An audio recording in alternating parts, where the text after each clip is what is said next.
It's expected that the Chicago Bulls are going to make changes this offseason, but could one of those changes be adding Brandon Ingram via trade? We are getting ready to go through an article which suggests that the Chicago Bulls perhaps hypothetically might entertain the idea of trading for Brandon Ingram.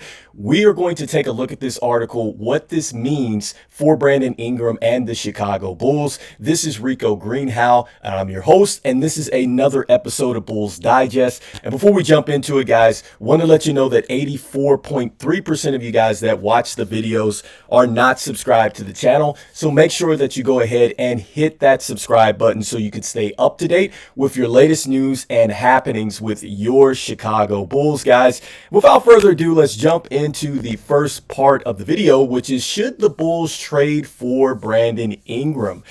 All right, guys, so very interesting, and this is just an article that is throwing out trade ideas that the Chicago Bulls might actually want to explore. Obviously, we know that, our vice president has come out and said that he wants to shake up the roster, and so I find this interesting, and so I'm going to go through what the article says and kind of share my thoughts here. So let's go ahead and look into exactly what was said here. So the Bulls trade ideas, should Chicago trade for Brandon Ingram? That's the title here, and this is what it had to say. The Chicago Bulls are going to be changing things up this summer. That much became clear when Arturas Karnisovas admitted that something isn't working. With a shakeup comes trades, and with trades comes ideas. The question is, who should the Bulls be targeting in a potential trade?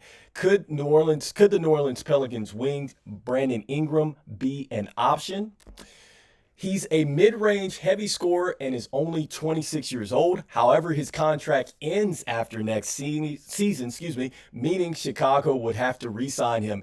Ingram's age fits in with a potential new Bulls timeline, but they should be looking to move on from their current play style, and he wouldn't help them do that.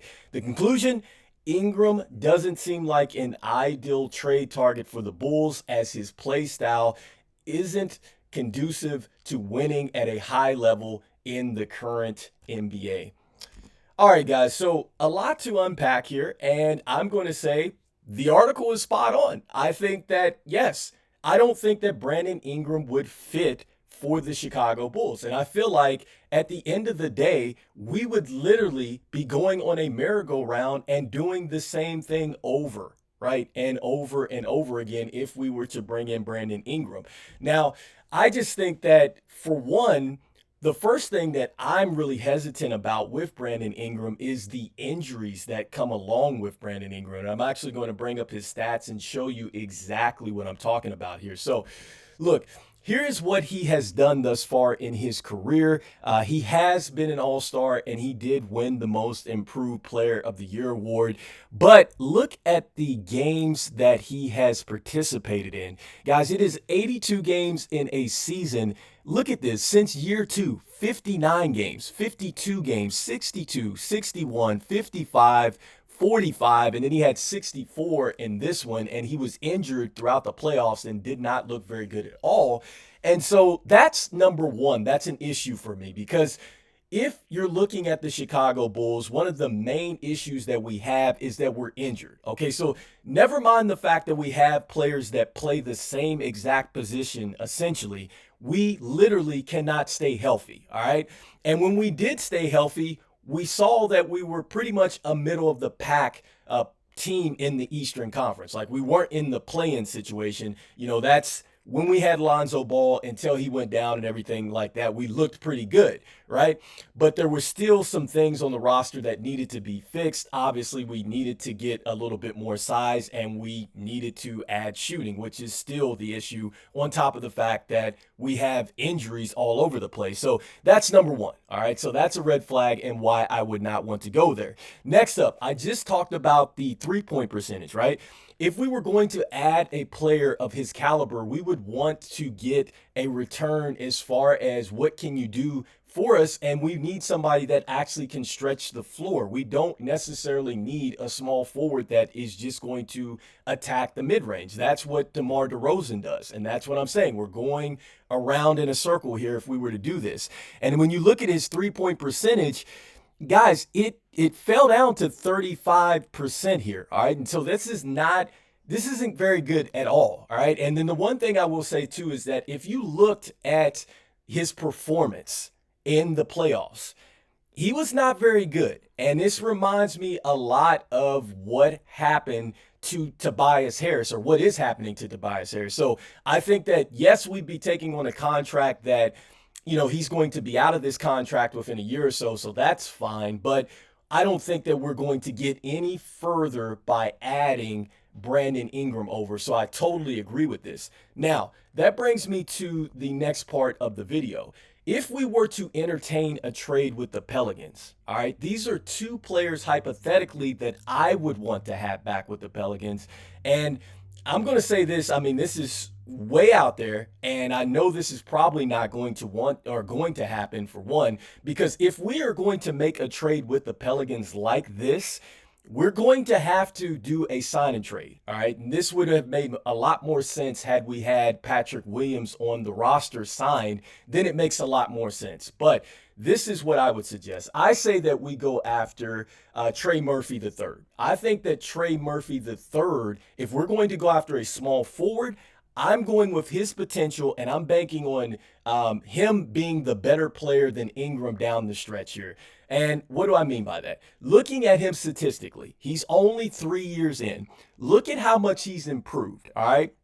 He's gone from 5 points a game up to 14 points, almost 15 points a game. He's already been mentioned in the most improved player award conversation. But for the most part, he played a lot of games in that second year, only 57 this year. I don't think that that's necessarily going to be a trend for him. I think he's been, for the vast majority of his time, he's been healthy, dating back to his college career. But the one thing that I like about this is that, already he's shooting 38%, and he's shown that he can get into the 40 percentile as well.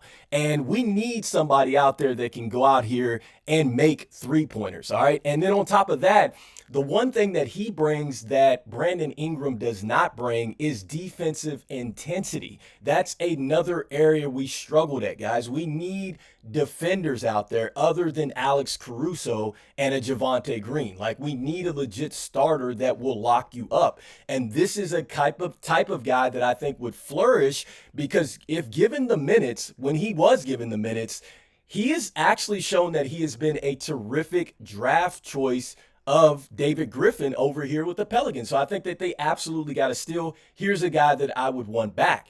Now, on my wish list, and I know I don't like his contract, I also don't like the fact that he misses games, but it would be Zion Williams, right? I would love to have Zion over here if we're going to make a trade with the Pelicans. But again, that would mean that we are going to give up some young assets, guys. And I'm not sure that I would want to do that for those two players. I just think that when you look at a guy like Zion, number one, we're getting a contract that I don't think he's going to be worth that contract. And two, I've always said, to me, Zion is reminding me a lot of a Blake Griffin type of player. And I think that, it could be a shorter stint for him in the NBA if he does not learn how to shoot the jump shot, or at least hit a mid-range jumper. He is not going to be able to relentlessly attack at the paint at that size. It's too much twerk. It's too much explosion on those joints, guys. And he has already taken some major, injuries, and he's already, done some major damage to the joints and things like that. So I just don't know with that type of explosive type of player if he would last for us. And it would also be dependent on the fact that we would have a good point guard, a lot like Zoe, or, Kobe White and Dosunmu would have to be on the roster and become even better passers to get this guy into positions for the lobs and things like that. So, these are two players that I would like to see come back if we were to do that deal, but I think that it would drastically kind of change the Bulls, and I'm not sure that it's going to change us in the right direction given the injury history with Zion Williams, because it's like, dude, we would be locked up for Zion for quite some time. And here's a guy that's missing some games. And even when the Pelicans needed him the most, he was injured. And so, guys, what do you guys think? Do you guys think that we should go ahead and try to do some kind of blockbuster deal, which would somehow get Trey Murphy the third and then also to Zion Williams over here? Do you agree with me and the article in saying that Brandon Ingram would absolutely be a terrible fit for the Chicago Bulls, and essentially we would be running it back? Let me know what you guys think in the comments about these possible changes. This is Rico Greenhowe. This is Bulls Digest. And as usual, guys, go Bulls. I'll see you guys on the next one. Peace.